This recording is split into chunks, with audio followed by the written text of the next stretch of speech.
National Assembly voting in favour of Kholeka Gcaleka as the new public protector. A 60% majority was required for Parliament to approve the appointment. Gcaleka has been acting in that position since 2022. Let's talk about it and get some analysis with legal analyst Mpumelelo Zikalala. Mpumelelo, good evening to you and welcome. Your reaction to the sealing of her appointment, and before I continue with the question, just to get your sense of, and you were watching those proceedings, how it all went down. Good afternoon to you and also to your viewers. I'm a bit worried about the chaotic nature and the scenes that we were observing at the time. It seems as if even the term honourable members would be questionable if you would look at the manner in which proceedings were being done. Not at all in which one would want to stifle any debate that needs to be there. However, I think there's a certain decorum that needs to be observed when you're handling issues of this particular nature and this particular importance. Remember, what the members of Parliament were doing today were not simply going about their normal days at Parliament. They were fulfilling what the Constitution actually tells them to do, making a very important recommendation which is supposed to be directed to the President of the country. But most importantly, also fulfilling the manner or the provisions which are stated in the Public Protectors Act. So any interrogations that needed to be there must be there in a proper manner. Any allegations which are going to be there must not be ones which are meant to be disrespectful in any manner, and they need to observe the element of professionalism. Casting aspersions about certain things which cannot be substantiated is certainly things in which is non-parliamentary and should not be observed in our parliament.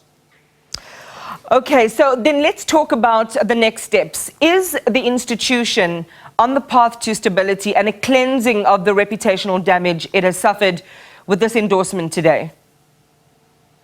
I think it is one of the first steps. Well, it depends how you look at it. There are those who are going to say the acting public protector, who is now going to be the public protector after the president just signed, has certainly has her own controversy when it comes to the Pala farm matter. So certainly it's going to continue from there. But when it comes, or others may come back and say, well, maybe it is the start of a new chapter. There is a new sheriff in town who's going to make sure that they're able to provide and make sure that this particular office works in an efficient manner. Another important view to say is to say, what exactly are we looking for when you say there's a new sheriff in town? We have a public protector's office which has obtained a clean audit.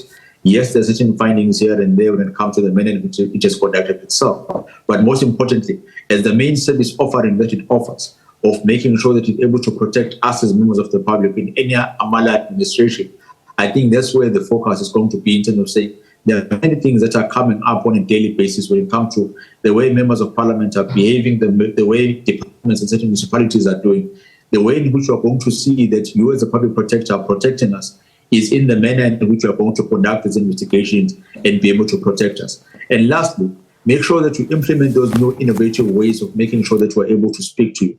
A person who's at Kamala in Johannesburg must be able to speak in the same manner to the Office of the Public Protector and be able to voice their view. Introduction of technology, for example, is one of the things that would need to be considered. And also just general education to say to members of the public, this is what the office is about, and this is how you can be able to utilize it to its fullest form. So, okay, so that's on the operational side. Let's talk about the political. What will be the likely impact of what's been a lack of support for this appointment from the DA, the EFF, Freedom Front Plus? How is this setting her up for success or failure? I think there's probably they've taken a stance in terms of saying whatever which is going to come, whatever report which is going to come from your office, especially from those political parties that did not support it, is going to be looked at with extra magnifying glasses. To say, is there anything that you have done? Are you trying to shield anyone in this particular sense? Can you be able to trust with even the complaints which we are going to come to you about? Certainly, review applications can then be undertaken if people are not going to be happy, as it has happened within the Pala farm matter. So certainly those ones are going to be, maybe they will work on it on a case-by-case basis, wanting to apply their mind, or they're going to apply a blanket approach and say, we did not trust you from the instance. Certainly, we are not going to trust you now when it comes to the management of your office. Or because we do not trust you from the instance, we want to make sure that you are able to hold you accountable in every single thing that you are going to do, which is good in a manner because that's what you need. That's what they are paid to do as members of parliament, to hold those that are serving this particular offices accountable, to make sure that we're able to get the best of the best in terms of the services and those are able to assist us as members of the public. Yeah.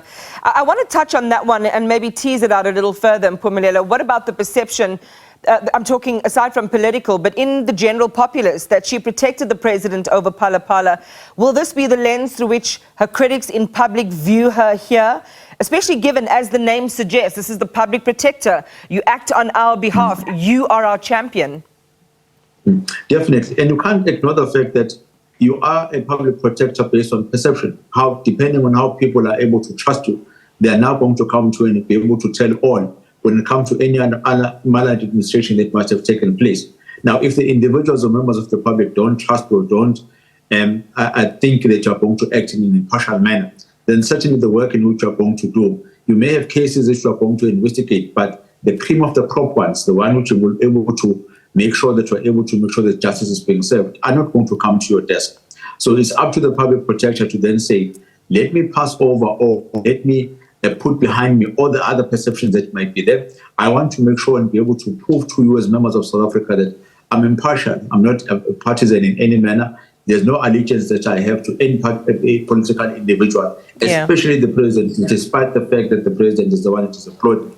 I'm simply going to do my work and be able to make sure that the Office of the Public Protector is then offered to greater heights. And Mpumelelo, I know that you chatted variously during the selection process about, you know, the selection process itself. And we've heard from many people. Advocate Dennis Breitenbach's been quite vociferous about this, decrying the suitability of this particular crop of candidates, calling for a change in the selection process. What are your thoughts on this, given where we are today? I think the selection process is quite okay, but there's something with the certain elements that are missing. What would be a bit of a worry to me is in those instances where we are not seeing or where it is not given to us as to what is the selection criteria or the manner in which the shortlisting process has taken place, then it does cast doubt into the manner in which that particular process is okay.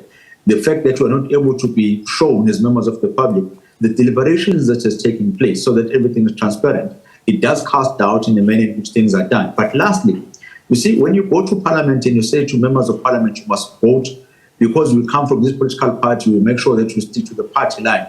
Then the question is, you are in parliament as an individual so that you are able to apply your discretion.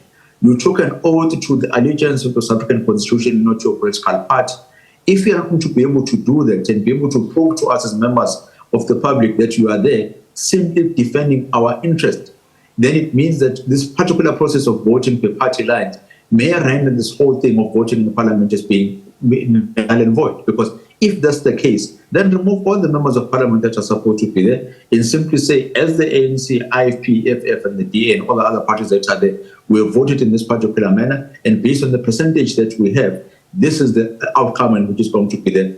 Don't try and hide behind the party lines or the party instructions are now taking away the discretionary processes and powers of the members of parliament. Because if there's been scrutiny before, it's probably going to be exponential this time around, given what's been happening in the Public Protector's Office over the last while. Thank you for your analysis tonight. We appreciate it. Legal analyst Mpumelelo Zikalala.